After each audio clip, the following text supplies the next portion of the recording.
sammenhæng mellem arealfunktionen og stamfunktionen. En arealfunktion er en funktion, der kan give os areal mellem grafen for en funktion og x-aksen i intervallet a til x. Vi vil nu lave et bevis for sætningen.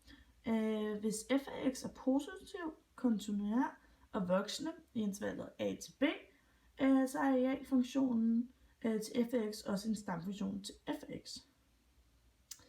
Vi kigger nu på en funktion, som opfylder denne sætning, og den har jeg tegnet her. Vi har en funktion i intervallet a til b, og vi kan se, at vores graf er kontinuer, og den er voksende. Det vil sige, at der er ikke nogen, den vokser, og der er ikke nogen huller i grafen. Ja. Vi vælger nu et punkt inden for vores interval a til b, så har det x her, og nu tilføjer vi så afstanden h. Så det vil sige, at punktet her kommer til at hedde x0 plus h, som vi tilførte her. Som vi kan se nu, så har vi så et areal herinde mellem x0 og x0 plus h. Og det der areal kan bestemme via arealfunktionen. Og det her areal, det kalder jeg m. Så det m finder vi ved at sige ax0 plus h, som vi kan se her, ax plus 0, minus ax0, fordi vi ønsker ikke at have det her areal med. Vi ønsker at finde det der areal. Vi kan nu se, at der er et mindre areal inden for det her. Og det kalder jeg minimum. Og det er så lige med højden gange bredden, som vi kan se her. Og så er det f af x0 her. Og så er der et endnu større areal, som der går herop, som der så hedder m maksimum. Så der er højden gange f af x0 plus h, da vi har den herud. Sådan der. Og kan vi se, så var minimum, det var m minimum, det var mindre end arealet herinde, som vi kan se her. Det var mindre end det her areal. Og så har vi m max, som der var større, det store areal. Og det her, det var minimum, det var vores m-areal, og det var vores m-maksimum. Det her, det ønsker vi så nu at dividere med h. Eller det dividerer vi nu med h.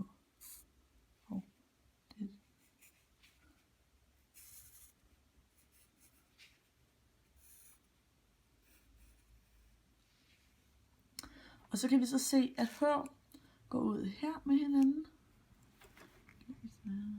Sådan her, og sådan her, og sådan her, og sådan her. Så det kommer til at se sådan her ud.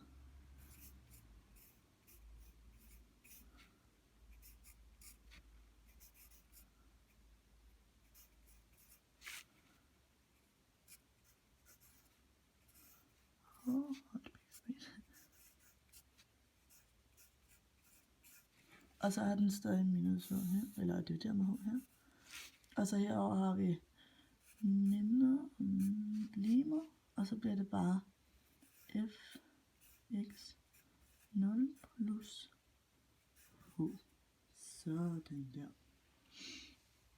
Vi laver nu her h går mod 0.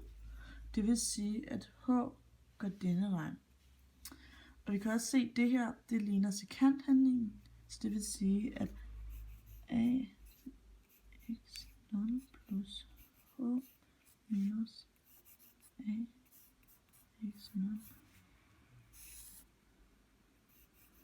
h er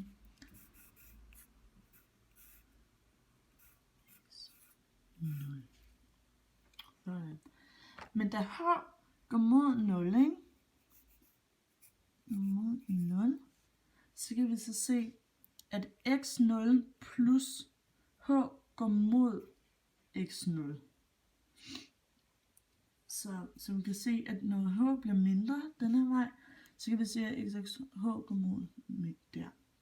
Så det vil så også sige, at f af x0 plus h går mod f af x0. Det vil så sige, at når h går lige 0, har vi altså f af x 0, som der er her. Og så har vi vores, vores funktion her, differentieret her.